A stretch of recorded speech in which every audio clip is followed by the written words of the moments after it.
Le manque de représentation, c'est un tueur de vocation. Comment on peut même l'envisager quand on sait pas que c'est possible de réussir quand t'es une femme et que t'es d'origine nord-africaine en France? Bonjour Magazine Antidote, c'est Lisa Boutelja. Je suis née et j'ai grandi dans une vallée des Vosges. Mère française, père algérien, classe populaire, aînée de ma famille. Je savais que je partais avec pas beaucoup d'avantages dans la vie. Mais j'avais un rêve absolu, c'était travailler dans la mode, à tout prix. Donc j'ai tout donné pour aller à la Saint-Martin's à Londres. Et après la Saint-Martin's, je suis arrivée à Paris.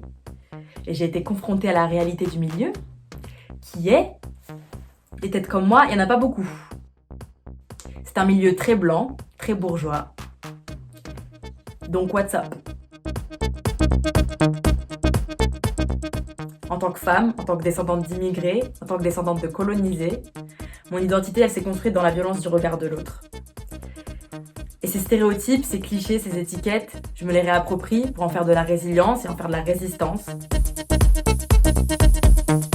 J'ai décidé que j'étais comme un vêtement de luxe. Si tu coupes l'étiquette, je perds toute ma valeur.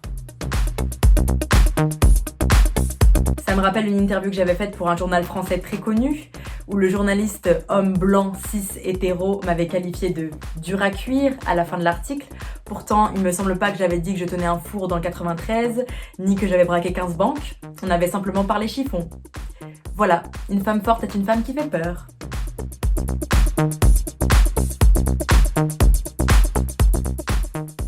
Étant petite, je me souviens pas avoir vu des exemples de réussite en France de femmes qui me ressemblaient. Pourtant, le manque de représentation, c'est un tueur de vocation. C'est-à-dire que comment on peut même l'envisager quand on sait pas que c'est possible de réussir quand t'es une femme et que t'es d'origine nord-africaine en France.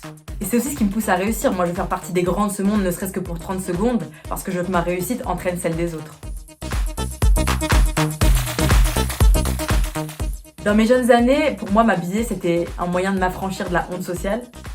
C'est-à-dire que j'avais pas une thune, j'étais habillée pour 15 balles, et pourtant, look at me flexing on you. Le vêtement, ça m'a aussi permis de me réapproprier mon corps de femme. Parce que quand on est une femme et qu'on grandit, on nous explique que notre corps peut nous mettre en danger. On doit faire attention à nos comportements, à la manière dont on s'habille, parce que le simple fait d'exister en tant que femme et d'avoir un corps de femme dans l'espace public, on peut se faire agresser, on peut se faire violer, et on peut provoquer le désir dans le regard de l'autre.